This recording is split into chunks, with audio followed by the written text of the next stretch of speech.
When a pope is inaugurated, most eyes look to the throne, the vestments, the speeches. But the church, if she is truly Catholic, must look deeper. At Pope Leo XIV's inauguration, something extraordinary happened. Hidden in plain sight were signs, gestures, and symbols that did not come from Rome alone. They came from the East, from the lungs of the church that breathed with icons, incense, and sacred silence. These were not mere nods to diplomacy or multiculturalism. These were choices, intentional, liturgical, theological.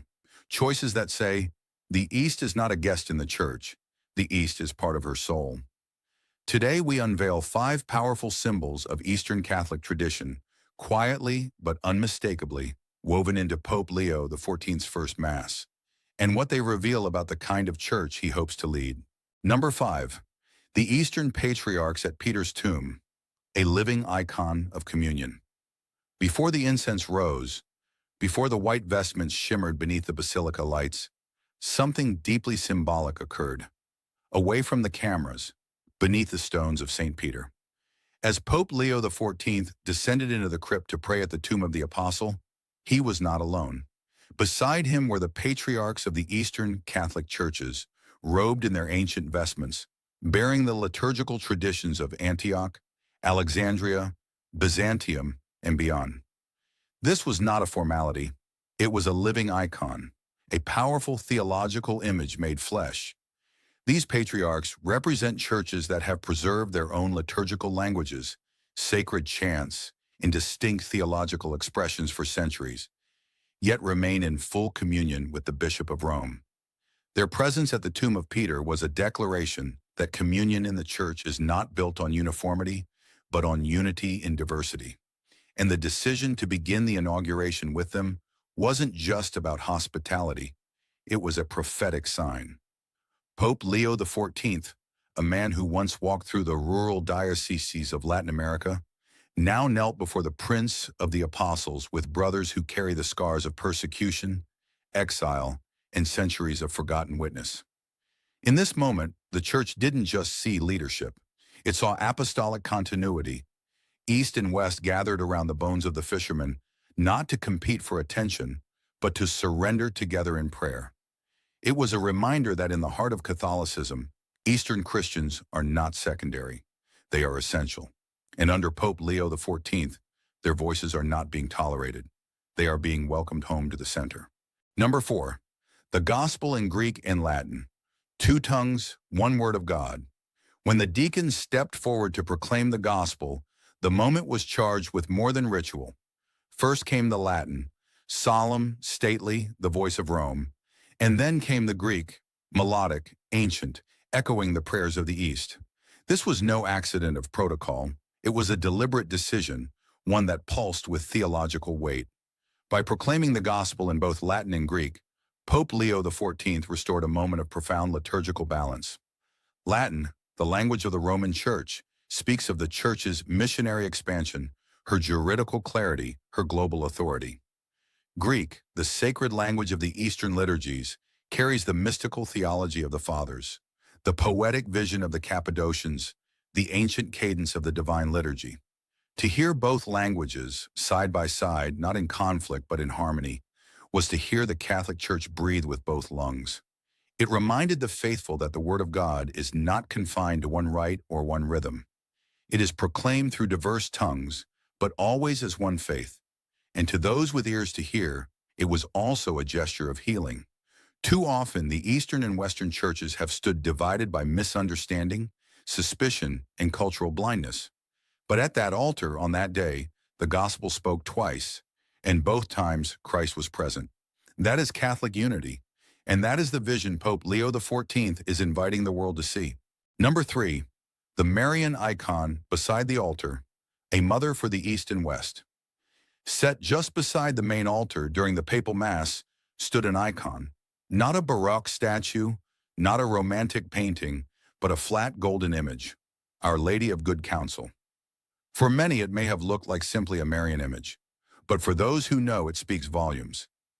This icon, long associated with the Augustinian tradition, also bears unmistakable Eastern characteristics. The tender embrace of mother and child, The elongated fingers, the still eyes, the silent mouth. It's not an illustration, it's a theological presence. It comes not to impress, but to invite contemplation. For Pope Leo XIV, a member of the Augustinian order, this image is both personal and ecclesial. It reflects his own Marian devotion, shaped by hours in quiet chapels. But more than that, it reflects an Eastern understanding of icons, not as art, but as windows into heaven, channels of grace, objects of veneration, not admiration. By placing this image so close to the heart of the liturgy, Pope Leo XIV invited the Church into a deeper Marian theology, one that transcends sentiment and recovers mystery. It also bridged East and West without words, the Roman Pope praying beside a Byzantine-style Madonna, both gazing toward the altar. That's not just beauty, that's ecclesiology in image form. Number 2, the asterisk over the gifts, a silent star from the East. You wouldn't have noticed it unless you were watching closely. As the bread was prepared for consecration, a small metal object, shaped like a star, was placed briefly over the paten. To many Latin Rite Catholics, this might seem unfamiliar, but to Eastern Catholics, it's instantly recognizable. It's called the asterisk, and it has been used for centuries in the Byzantine liturgy. Its function is simple, but rich. It covers the Eucharistic bread, symbolizing the Star of Bethlehem that shone over the Christ child. It reminds us that the bread on the altar is not just bread. It is destined to be revealed as Christ himself, the incarnate Word. In Eastern tradition, the asterisk is a mark of reverence, of sacred mystery, of God hidden in plain sight. By using the asterisk during his own inauguration Mass, an extremely rare inclusion in the Roman Rite, Pope Leo XIV made a powerful statement. He was not improvising. He was drawing from the treasury of Catholic worship across the centuries. He was saying to Eastern Catholics, your symbols are not foreign. They belong to the whole Church. In a church often starved for mystery, the quiet glint of that star-shaped cover told a different story. That reverence lives in detail, and that detail often comes from the East. Number 1, the Paschal greeting. Christ is risen, truly risen.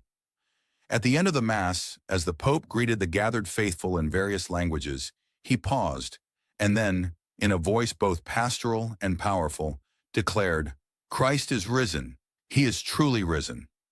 To many it was a beautiful Easter phrase, but to Eastern Christians, whether Catholic or Orthodox, it was something more. It was the greeting of resurrection, the anthem of Pascha, the word that passes from priest to faithful and back again in their holiest liturgies. By choosing to speak it, Pope Leo XIV stepped into the linguistic heartbeat of the Eastern churches. He didn't simply nod to them. He spoke in their voice. He entered their rhythm of resurrection. This wasn't a slogan. It was theology. It was liturgy. It was communion. And in doing so, he reminded the Church that we do not merely believe in the resurrection, we proclaim it together. When East and West speak the same greeting, with the same joy, the same fire, and the same hope, something ancient is restored. Not unity as structure, but unity as shared wonder. That day, the Pope didn't just end the Mass. He opened a door through which the whole Church might walk into a deeper, older, richer way of being Catholic. These 5 symbols were not ornaments. They were declarations, not in speeches, but in sacrament, not in doctrine, but in gesture. With each one, Pope Leo XIV reminded us that the East is not peripheral, it is central. Its music, its art, its symbols, and its faith are not exotic. They are Eucharistic. And in a time when the world is fractured, when even the faithful are tempted to divide East against West, Latin against Byzantine, Pope Leo's message is stunningly clear. We are one Church, one altar, one Lord, and from every rite, every tongue, every icon, Christ speaks again.